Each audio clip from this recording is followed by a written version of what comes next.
शं वरुणः शन्नो भवत्वर्यमा शन्न इन्द्रो बृहस्पतिः शन्नो विष्णुरुक्रमः ॐ शान्ति शान्ति शान्तिः।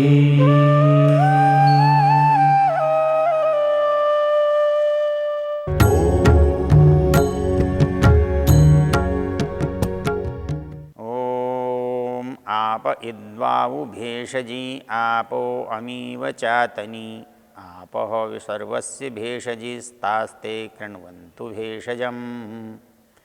ओम शांति शांति शांति। हम इस वेद विज्ञान की चर्चा में ऋग्वेद के दशम मंडल के 137वें सूक्त पर बात कर रहे हैं। इसके अंदर 7 मंत्र हैं। इनका ऋषि सप्तऋषि के नाम से जाना जाता है और इनमें देवता विश्वदेवा के नाम से जाना जाता है। जैसा बताया गया कि ये सारे मंत्र यदि आप इकट्ठे करके देखें तो मनुष्य को कैसे स्वस्थ रहना चाहिए, इसकी इन मंत्रों में चर्चा है।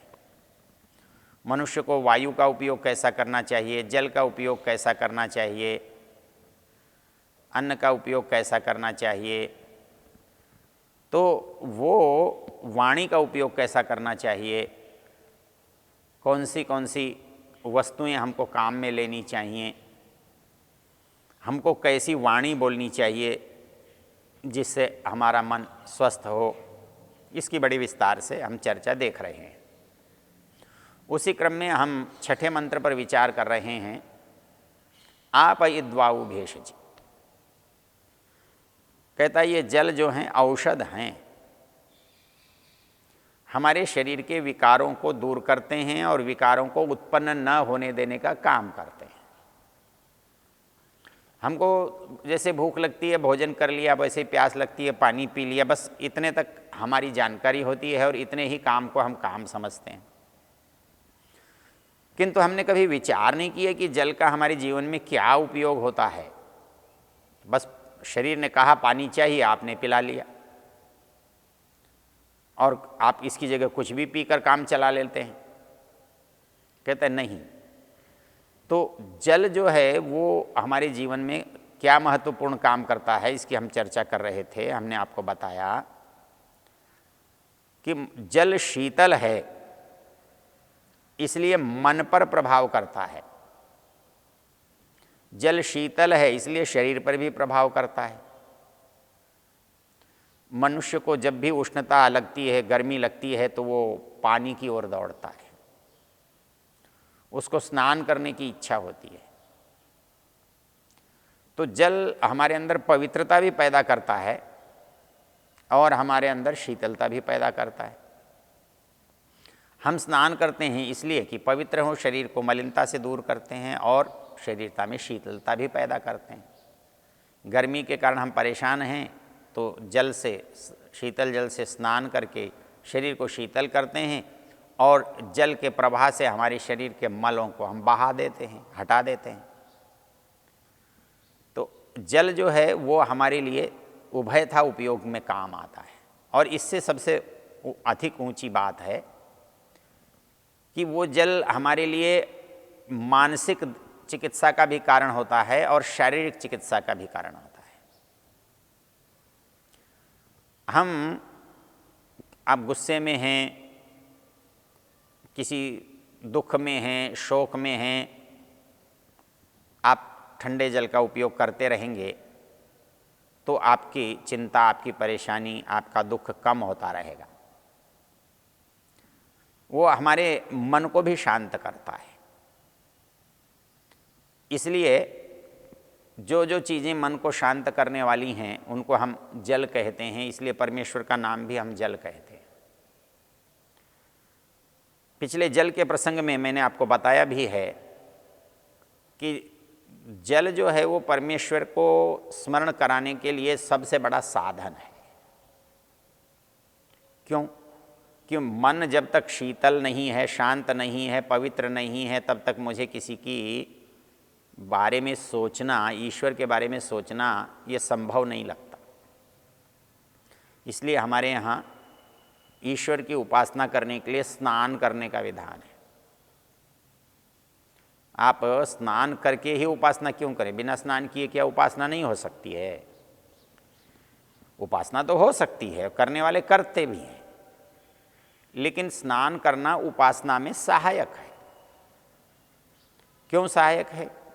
शीतलता आती है शरीर में, पवित्रता आती है, स्फूर्ति आती है, रक्त का संचार बढ़ता है, अच्छा लगता है, उत्साह आता है, आप उस काम को बहुत भली प्रकार से कर सकते हैं। इसलिए उपासना में हमको स्नान करने का विधान है। उपासना में हमें आचमन करने का भी विधान है।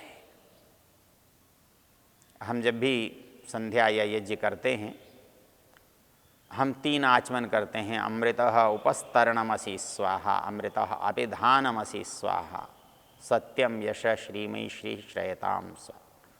इसके 2 अलग अलग अर्थ हैं। एक अर्थ की चर्चा अभी नहीं करते, उसका प्रसंग अलग है, लेकिन हम 3 आचमन जो कर रहे हैं इस मंत्र को पढ़कर, कुछ तो भाव इन मंत्रों में होगा उसका, और इसका जब हम विनियोग करते हैं मंत्र पढ़ने के लिए, आचमन करने के लिए इन मंत्रों को पढ़ते हैं, तो हम अमृत उपस्तरणमसि स्वाहा कह के एक आचमन करते हैं। तो ऋषि दयानंद कहते हैं कि आचमन आप क्यों करते हैं?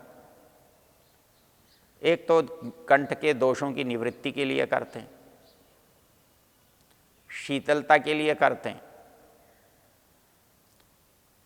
और जो हमारे शरीर के अंदर चंचलता है, उत्साह अनुत्साह है, उसको दूर करने के लिए करते हैं। हमको जब नींद आती है तो हम आँखों पर ठंडे पानी के छींटे लगाते हैं। हमको गर्मी सताती है तो हम ठंडे पानी से स्नान करते हैं। तो इसलिए संध्या करने के लिए, परमेश्वर की उपासना करने के लिए स्नान का, आचमन का विधान किया। हम इतना ही आचमन करते हैं कि हमारे गले में जो खुश्क है, शुष्की है, शुष्कता है, वो दूर हो जाए, जो कफ आदि है उसकी निवृत्ति हो जाए, जो आलस्य है वो निकल जाए, हमारे यहाँ जो अशांति है वो ठीक हो, शांत हो जाए। तो इसलिए जल का जो उपयोग है वो हमारे शरीर के साथ हमारी आत्मा के लिए भी आवश्यक है। तो यहाँ पर कहा आप इद्वाऊ भेषजी, आप जल जो है हमारे लिए भिषक त्वमम त्वा भिषजाम शृणोमि। परमेश्वर के लिए कहा है कि तू सब वैद्यों का भी वैद्य है, सबसे बड़ा वैद्य है। तो आप सर्वस्य भेषजी, ये सब जो दवाएं हैं उन सब में सबसे बड़ी दवा जल है। तो ये कहता है कि आप इद्वाऊ भेषजी, केवल दवा ही नहीं है, केवल पुष्टिकारक ही नहीं है, बल्कि क्या है? आप अमीव चातनी। अमीवा रोग को कहते हैं, रोग के कीटाणुओं को, जीवाणुओं को कहते हैं। तो ये कहता है आपो अमीव चातनी, जल जो है रोग को नष्ट कर देता है, चातय समाप्त कर देता है, समूल उच्छेद कर देता है। इसलिए हमारे यहाँ जीवनचर्या में सबसे पहले प्रातःकाल जो पानी पिया जाता है उसे उषः पान कहते हैं, और वो एक निश्चित मात्रा में सबको प्रतिदिन पीने के लिए विधान किया गया है। प्रातःकाल की दिनचर्या जो है उषः पान से प्रारंभ होती है, और आधुनिक विज्ञान जानने वाले भी जो इसका प्रयोग करते हैं उनका मानना है कि प्रातःकाल उठकर यदि प्रचुर मात्रा में जल पी लिया जाए तो हमारी आंत्र की तो शुद्धि होती ही होती है, पेट की शुद्धि तो होती ही है, लेकिन हमारे अंदर की जो उष्णता है वो भी नष्ट होती है, और हमारे अंदर का जो रक्त संचार है उसमें भी उत्साह आता है, उसकी मात्रा भी बढ़ती। इसलिए जो दूसरी बात यहाँ पर कही गई है वो ये कही है आपो अमीव चातनी।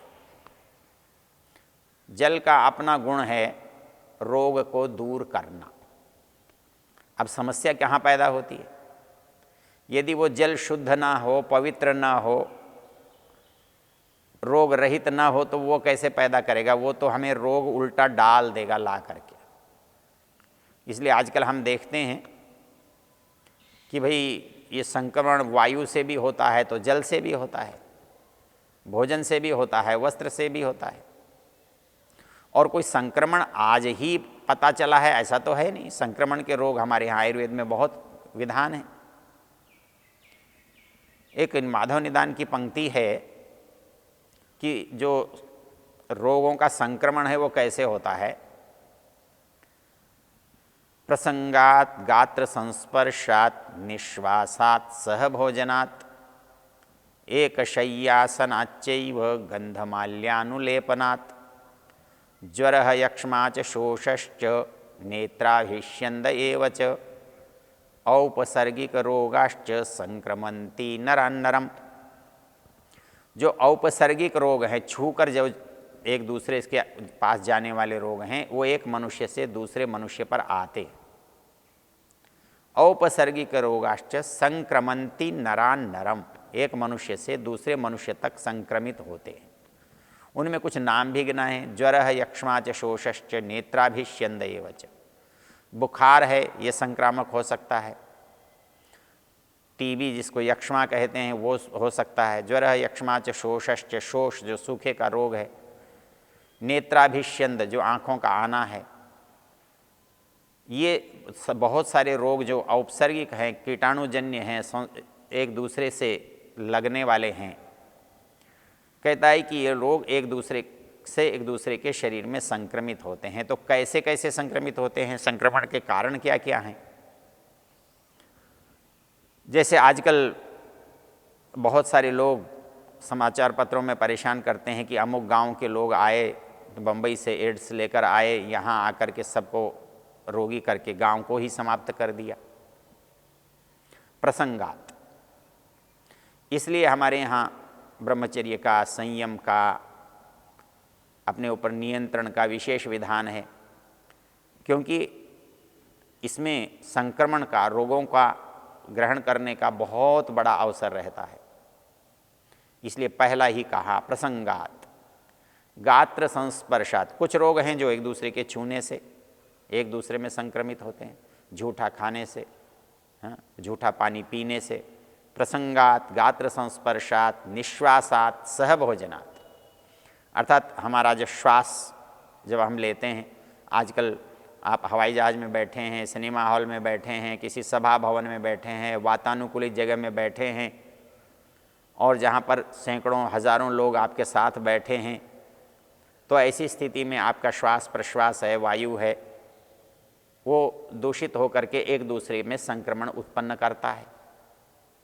प्रसंगात गात्र संस्पर्शात निश्वासात सह भोजनात्,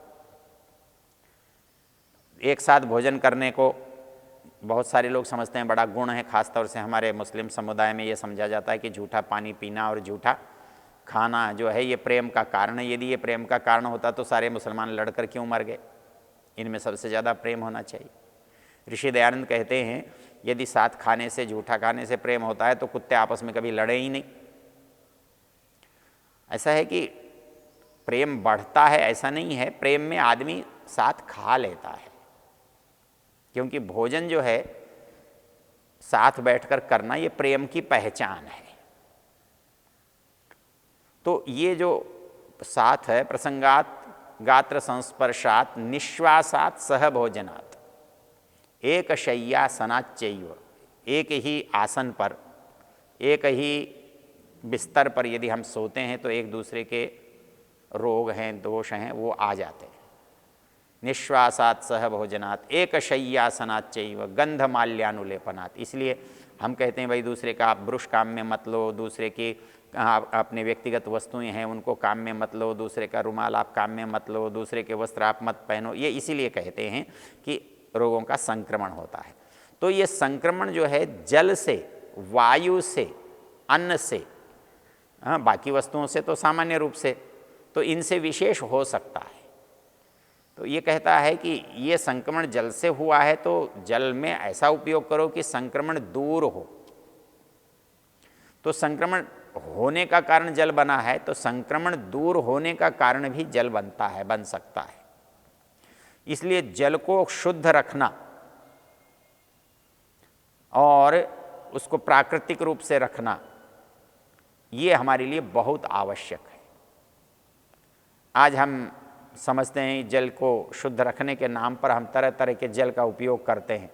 वास्तव में यदि इनमें बाहर से कृत्रिम चीज़ें मिलाई गई हैं तो वास्तविक जल ही नहीं होता, और यदि नहीं मिलाई गई हैं तो केवल नाम का होता है, तो वो जल हमारे लिए उतना उपयोगी नहीं हो सकता जो सहज प्राकृतिक पवित्र होता है।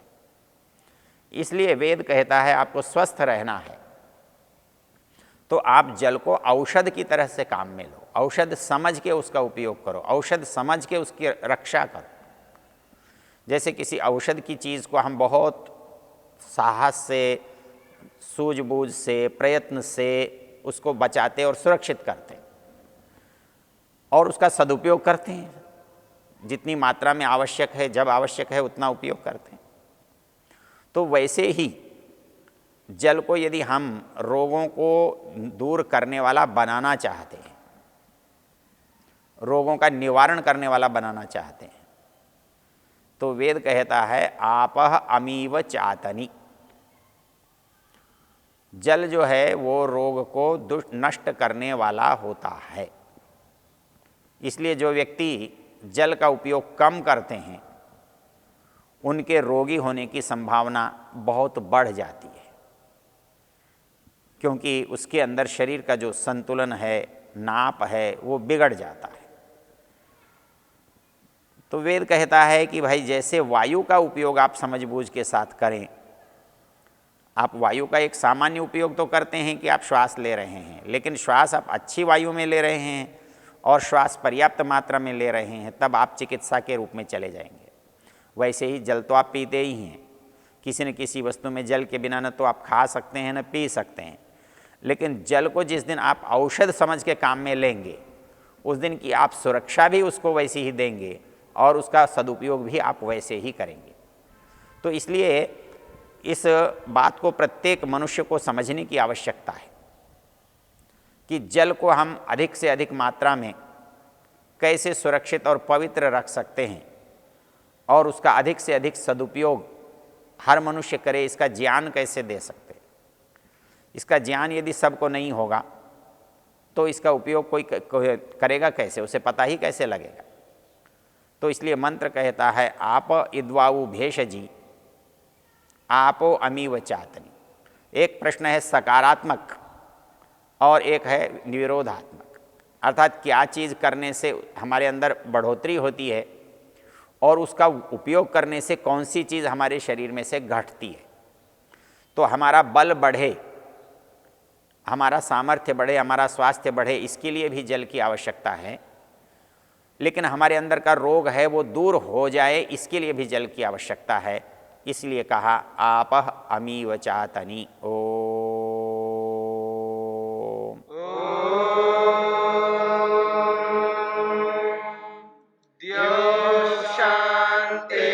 शांतिरंतरिक्षं शांतिर्पृथिवी शांतिरापः शांतिरोषधयः